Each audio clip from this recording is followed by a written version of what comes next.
नमस्ते दोस्तों, कैसे हैं आप लोग? ठीक ठाक। बीच में थोड़ी गैप हो गई थी दोस्तों, क्योंकि मेरा तबीयत खराब चल रहा है थोड़ा सा, क्योंकि पिछले साल ही हार्ट का ऑपरेशन हुआ था ना, तो फॉलोअप चल रहा है। डेली हॉस्पिटल जाना पड़ता है, पर ठंड भी बहुत ज़्यादा है, इसलिए बीच में टाइम नहीं मिला था वीडियो बनाने के लिए, इसलिए थोड़ी सी लेट हो गई। और कुछ टेस्ट हुआ है, कुछ और बाकी है।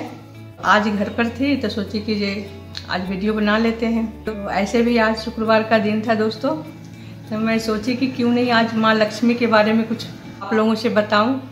आज शुक्रवार लक्ष्मी जी का दिन होता है ना दोस्तों। क्या आप लोगों को पता है कि लक्ष्मी माता जो है वो श्री हरि का, विष्णु जी का, अपने पति का पैर क्यों हमेशा दबाती रहती है?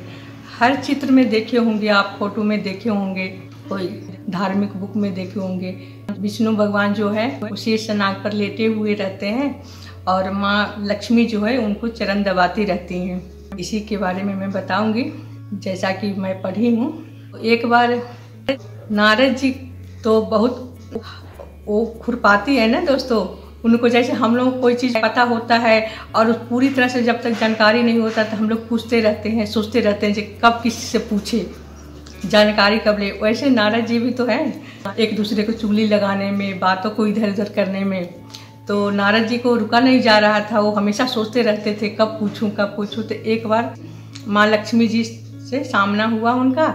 नारद जी बोले, माँ आप बताइए कि आप हमेशा भगवान हरि का पैर ही दबाती रहती हैं, कभी ऐसे नहीं पास में बैठती है, जब भी पास में रहती हैं तो आप उनका पैर दबाती रहती है, इसका क्या कोई कारण है क्या?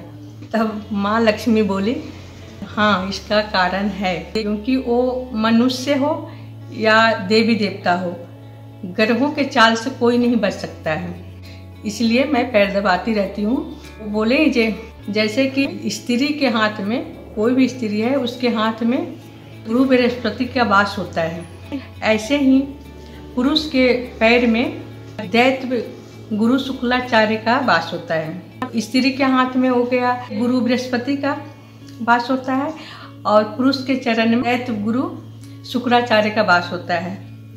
तो कोई भी स्त्री जब पुरुष का पैर दबाता है तो दोनों का मिलन होता है, तो दोनों के मिलन होने से धन का योग बनता है। इसीलिए मैं भगवान हरि का हमेशा पैर दबाती रहती हूँ, जिससे योग बनता है। और पुरानी कथाओं के अनुसार ये भी मान्यता है दोस्तों, जो श्री हरि जो है उनके पास जो लक्ष्मी माता है वो धन और संपत्ति का देवी है, इसीलिए उनके पास है, क्योंकि श्री हरि को उसका उपयोग जो है अच्छी तरह से करने आता है, धन का उपयोग करने आता है। तो श्री हरि जो है उनके प्रसाद के बल से ही लक्ष्मी माँ को अपने बस में करके रखे हैं, क्योंकि वो जानते हैं कि धन को कैसे उपयोग किया जाए। इसलिए जो लक्ष्मी माता धन और संपत्ति की देवी है, इसलिए श्री हरि के पास है।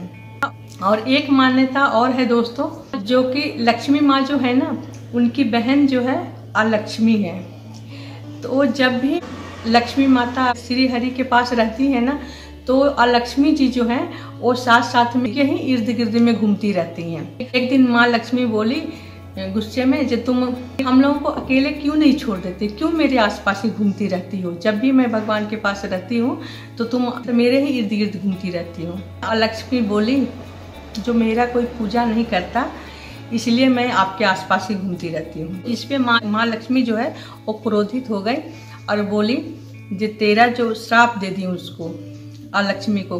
अब बोली, जो तेरा जो पति है वो मृत्यु का राजा है, वो जहाँ पर लालच होता है, गंदगी होता है, ये सब लालच, गंदगी और जो भी गंदा चीज होता है ना, वहीं पर उसका वास होता है, वहीं पर तुम्हारा वास होगा। तुम वहीं पर रखना जहाँ गंदगी रहेगा, मैल रहेगा, लालच होगा, लोभ होगा, तो इसलिए मतलब तुम वहीं पर रहना। ये भी मानता है कि पैर से मैल हटाती रहती है, जो कहीं मैल रहेगा श्री हरि के पैर में तो अलक्ष्मी जो है वो आ जाएंगी श्री हरि के पास, इसलिए भी वो हमेशा उनके पैर का मैल हटाती रहती है। यही सब मान्यता है, इसलिए माँ लक्ष्मी जो है वो श्री हरि का पैर दबाती रहती हैं, या हो सके मैल छुड़ाती रहती होंगी, जैसे लक्ष्मी पास में ना आ जाए।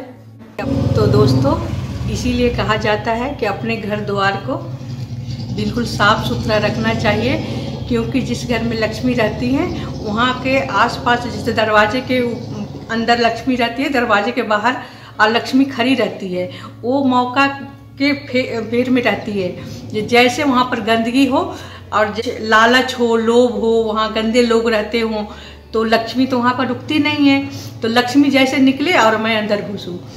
तो इसीलिए कृपा करके अपना घर द्वार साफ रखिएगा, अपने आप को साफ सुथरा रखिएगा, मन को साफ रखिएगा। तो अंदर से अगर साफ होंगे तो बाहर भी साफ ही रहेगा दोस्तों। लक्ष्मी को अंदर नहीं आने दीजिएगा। जैसे वो फिराक में रहती है कि जैसे लक्ष्मी बाहर आए या हम अंदर आए, तो ऐसे हम लोग भी अपने इस फिराक में रहेंगे कि अच्छे से साफ सुथरा करके रखें, अच्छे साफ सुथरा कपड़े पहने, अच्छे से रहें, अपना व्यवहार में अच्छाई लाएं। तो दोस्तों, आज का यही छोटी सी कथा था जो आप लोगों को बताना था। मेरा कहानी आप लोगों को अच्छा लगा होगा तो वीडियो को लाइक कीजिएगा, शेयर कीजिएगा, सब्सक्राइब कीजिएगा दोस्तों, और लेट के लिए माफ़ कर दीजिएगा। जैसे तबीयत ठीक होगा तो डेली वीडियो डालूंगी। तो आज के लिए इतना ही। नमस्ते दोस्तों, बाय।